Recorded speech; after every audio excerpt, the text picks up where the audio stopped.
People thought we were weird, but no one really cared enough to ask questions. Grace and I had been divorced for 8 years, yet we still shared the same apartment. To outsiders, we looked like two exes who had somehow managed to stay civil.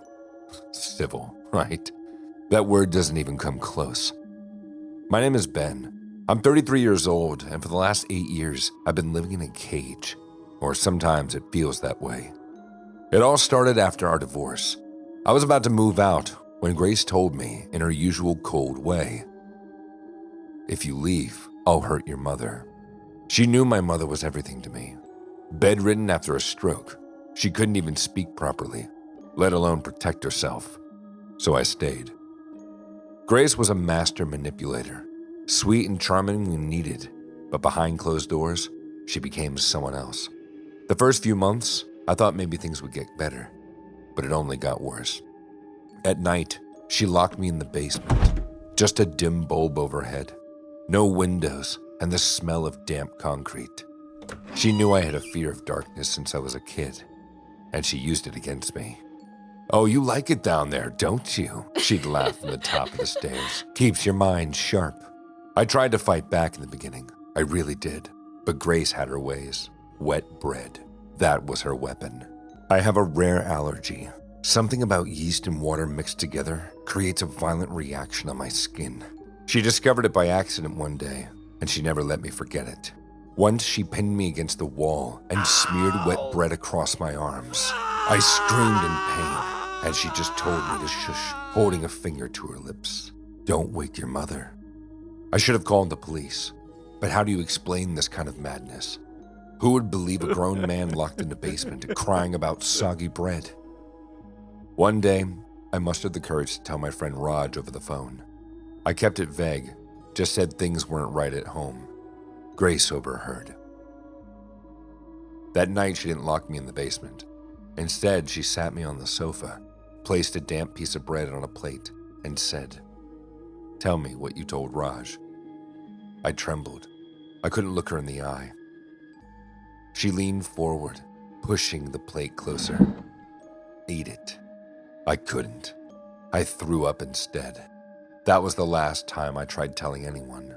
Over time, she trained me like an animal. Every time I did something she didn't like, out came the wet bread. Just seeing it made me freeze. She even convinced our neighbors that I was mentally unstable. "Poor Ben," she'd say with a fake pout. "He still thinks we're married." My breaking point came when my mother died. Grace didn't tell me right away. I found out 3 days later when the hospital called about funeral arrangements. I sat on the floor holding the phone, sobbing. "I want to go to her funeral," I said. "You'll make a scene. She wouldn't want that." I begged, cried like a child. I even offered to wear handcuffs so I could just stand beside my mother one last time. Grace laughed. "You're not going anywhere." That night, I decided to run. I waited until she fell asleep and crept up the stairs and slowly opened the front door. I was one step away from freedom when I felt something wet slap the back of my neck. I dropped to the floor, convulsing, my skin burning. My body curled into itself, and Grace stood above me. "Nice try," she whispered.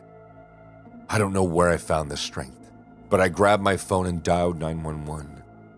"Please," I cried into the receiver. "She's hurting me. Please send someone." The cops came. Grace opened the door, calm as ever. "Officers, I think he's having one of those episodes again." She handed them fake documents, papers claiming I had schizophrenia, printed with a forged doctor's letterhead. The officers took one look at me, sweaty, disheveled, arms covered in rashes, and nodded. "Sir, we need you to calm down." I screamed that she was lying and I wasn't crazy, but they didn't believe me. No one ever did. It's been 2 years now. Grace brought someone new into the apartment. His name was Elijah. Mid-30s, gym-cut arms, and the kind of confidence that's always mistaken for charm. At first, I thought he was a friend. Then I saw them kissing in the kitchen. I froze. "I don't mind Ben," she told him. "He likes to watch." She made it worse with each passing day. laughing louder, touching him more, whispering just loud enough for me to hear. It was deliberate. Elijah didn't know what I was, who I was. Grace told him I was mentally challenged. And then came that night. They were in the living room. I was on the floor nearby, supposed to be sorting books or whatever.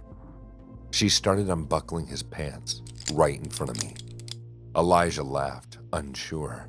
He's just sitting there, he whispered. Grace turned her head to me, smiling with those dead eyes. Don't worry. He doesn't mind, does he? And then, with slow deliberation, she dropped down to her knees. And suddenly, something snapped. Maybe it was rage. Maybe it was grief. I stood up calmly. Elijah looked at me confused. What's he doing? Grace was busy. I kicked him hard, right between the legs. He screamed in pain. The crack of pain that came from him felt holy. He collapsed backwards, gasping, clutching himself. Grace shouted, spitting blood, and I tried to get up. I was already at the door. I didn't stop this time. I ran barefoot through the streets. I didn't know where I was going, but I knew one thing. I was gone. That was 3 months ago. Now I have my own apartment. It has windows, sunlight, and I control the locks. I have scars, sure, but every morning I wake up, make toast, and I laugh because I can. Bread no longer terrifies me. As for Grace, she's under investigation. Elijah, turns out, had secrets of his own. The cops finally listened after he showed up at the precinct, bruised, humiliated, and shaking. The truth has a funny way of surfacing. On December 9th, 2023, a dispute in Florida led to the arrest of psychiatrist Heather Neely, 58, for allegedly assaulting her ex-husband with wet bread. The 70-year-old victim told police that during an argument, Neely soaked slices of bread in water and threw it at him, leaving his shirt wet and covered in pieces. When questioned, Neely denied any altercation, but could not explain the wet bread in the trash. She was charged with battery on a person who was 65 or older, a third-degree felony. However, prosecutors later did not pursue the case, citing insufficient grounds for prosecution. Neely had been ordered to have no contact with the victim and to wear an alcohol monitor.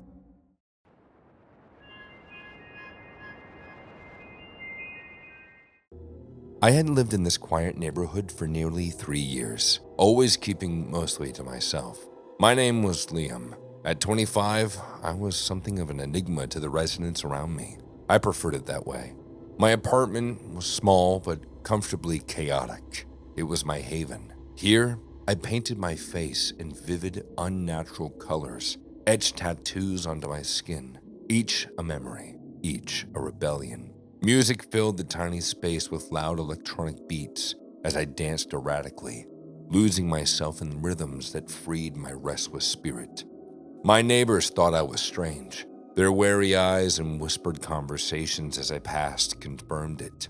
Perhaps it was the vibrant face paint, the elaborate tattoos, or my habit of shouting lyrics into the night. I didn't care much. Isolation suited me just fine. I didn't need their approval. Then, she arrived, Emma. I'd first seen her through my kitchen window, moving boxes with her family into her small house across the street.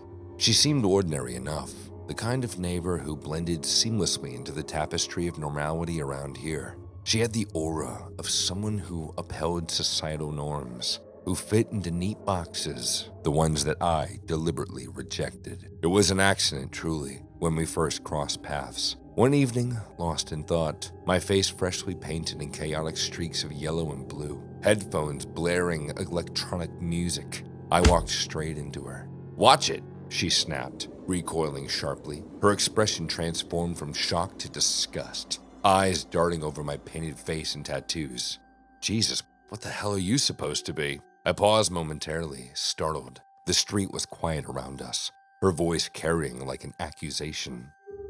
"I'm sorry," I muttered, genuinely taken aback by her harshness. Sorry isn't enough. Have some decency, some basic civil manners. You're scaring everyone around here, she hissed. I felt a flush of embarrassment mixed with anger. My appearance had never been a source of shame before, but her contempt stung.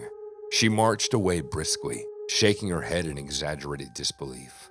For days afterwards, her words replayed in my mind. Emma's disdain represented everything I despised. The judgmental normacy, the relentless pressure to conform. Slowly, embarrassment turned to resentment. Resentment to anger. I wanted to strike back, to rattle her complacency, to show her exactly what fear looked like. I plotted a revenge that fit my personality, darkly theatrical. The next morning, I pulled on a long black gown. I fashioned a crown from dried thorns, pricking my fingers in the process. The tiny droplets of blood felt fitting, like sacrifices to authenticity. I picked up a Chucky doll I'd bought impulsively from an oldie shop months earlier, its grotesque, grinning face staring blankly ahead. As Emma stepped from her house, heading for her parked car on the curb, I emerged from the sunlight. She froze at the sight of me, her eyes widening in disbelief and terror. I could sense her heartbeat accelerating, see the tremor in her hands. What are you doing? She stammered. You don't get to judge me, I screamed, my voice echoing down the otherwise peaceful street. You don't get to decide what's decent and what's not. Stay away from me! You're insane! She shouted back, fumbling with her keys. Am I scaring you, Emma? I yelled, stepping closer. Maybe now you'll learn what real fear's like. Maybe you'll think twice before judging someone again. Her scream pierced the morning air as neighbors opened doors and peered through curtains.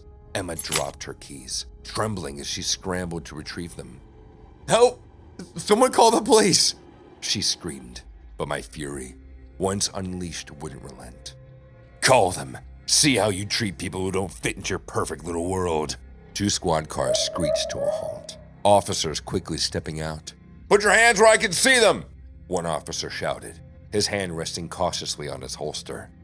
I lifted the Chucky doll above my head, laughing bitterly.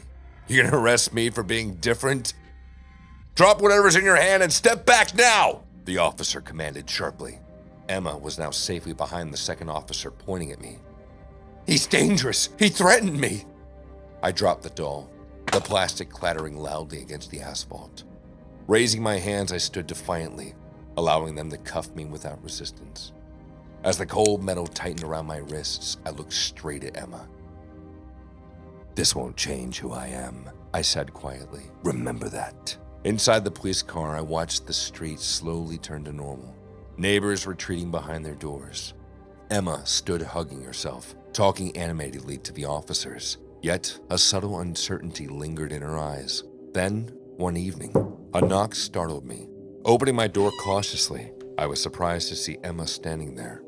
She looked different, less assured, less aggressive. What do you want? I asked. She hesitated, her eyes meeting mine briefly before dropping to the ground. I wanted to apologize. I stared, unsure of how to respond. I overreacted, she continued quietly. I judged you unfairly. I thought a lot about it since then, and you didn't deserve what I said. A strange feeling washed over me.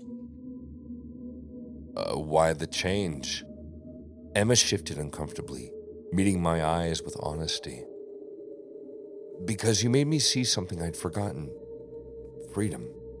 Living without fear or judgment. Emma began to visit me often. Initially just curious, watching silently as I painted my face, dancing wildly to chaotic beats and expressing myself without restraint. Soon enough, her curiosity ignited into participation. Together we painted ourselves with vibrant, fearless colors.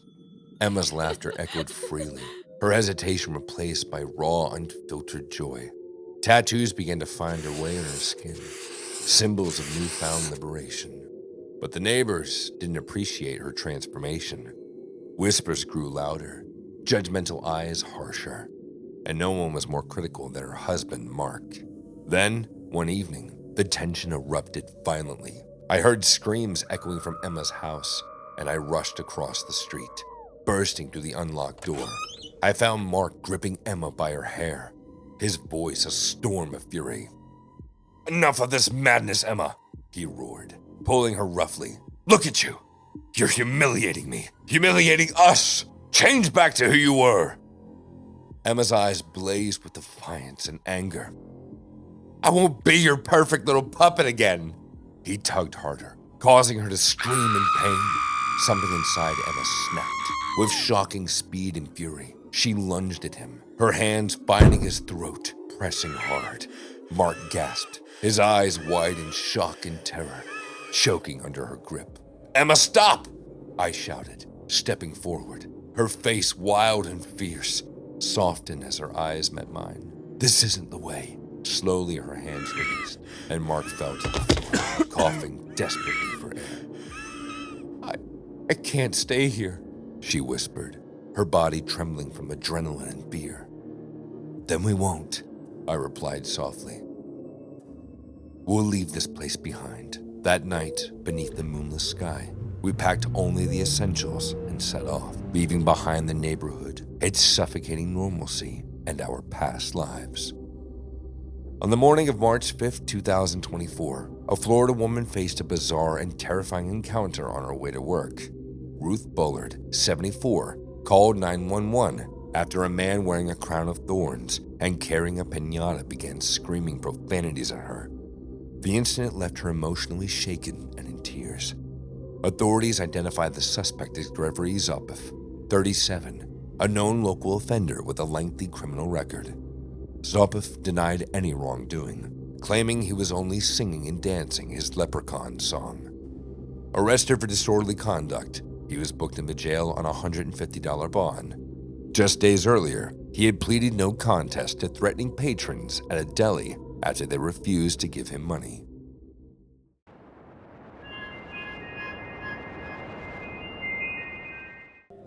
When we moved to the new villa, we had no idea just what we were getting ourselves into. It was a stunning, luxurious manor in the higher-end part of town. The kind of place you would only ever dream of owning as a child. But for a wealthy and respected family like us Williamses, it was perfect. From the outside, it looked like any other 19th century villa, with a beautiful white stone facade, pillars, and huge bay windows looking out into the expanse of land around it. But inside told a different story. We had no clue about its real history, about the dark secrets waiting to be spilled from the shadows. Things seemed fine when we first moved in. Myself, my wife, and our daughter. Waking up to those stunning views in a beautiful old house was the picture of perfection. Naturally, it was an old house, and it had its own quirks. Its creaks and groans, the soft howl of the wind through the roof and its echoing footsteps. But at first we thought nothing of it. Old houses did make noises.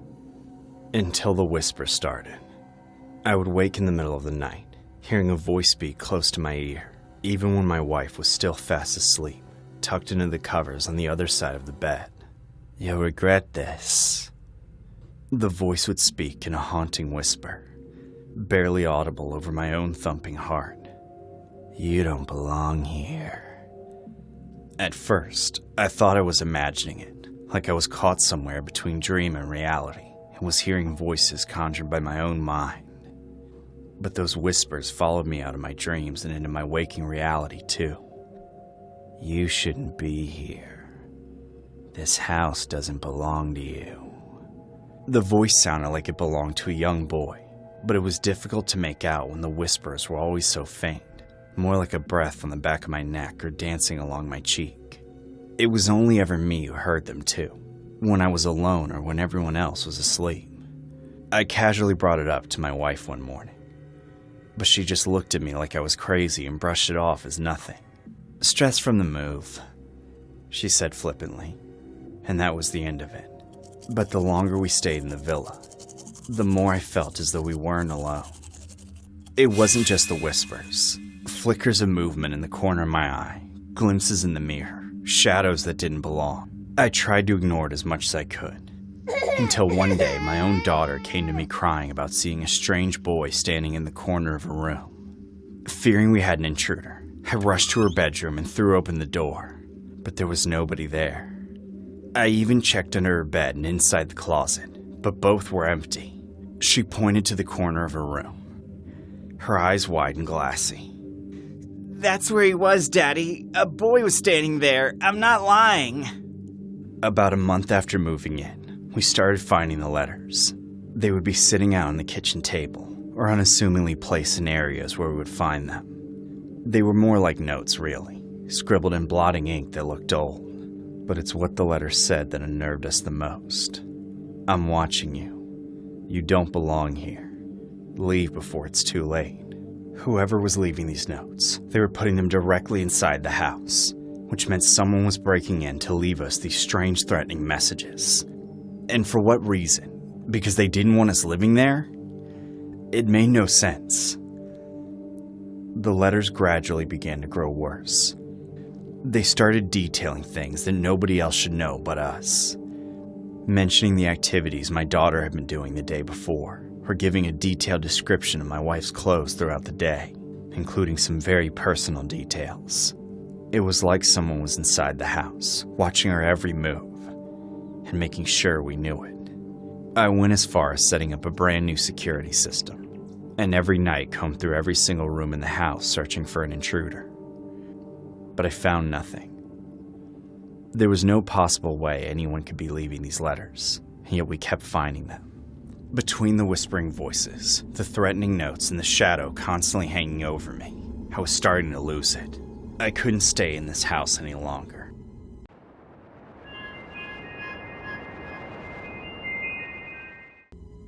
The last straw came when I was working in my office one afternoon and heard my daughter scream from outside.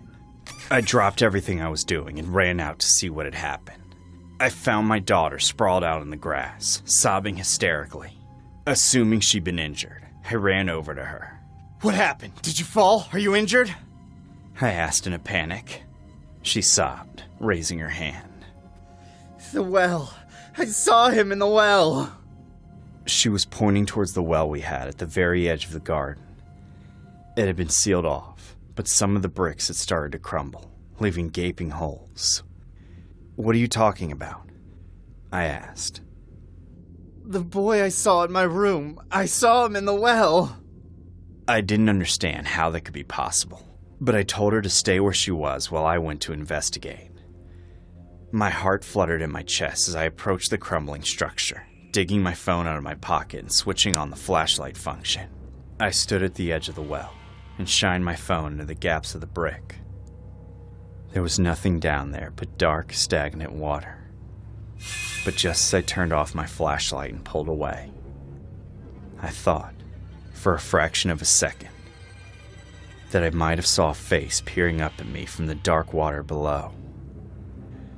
There was something unnatural happening here at the villa, and I didn't want to put my family at risk any longer. We moved out a few weeks later. It was sad to say goodbye to such a beautiful manor, but the inside was full of dark shadows and eerie whispers, and I knew we couldn't stay there. In 2014, the Broaddus family purchased a dream home in Westfield, New Jersey, only to be thrust into a nightmare. The mysterious letters began arriving, signed by the Watcher, who claimed to have been monitoring the house for decades. These cryptic notes included eerie details about the family and their children, calling them young blood. As the letters grew more threatening, the family's fear intensified. Despite police investigations and neighborhood scrutiny, the identity of the Watcher remained a mystery. Unable to live in the house, the Broadduses eventually sold it at a loss. To this day, the chilling case remains unsolved.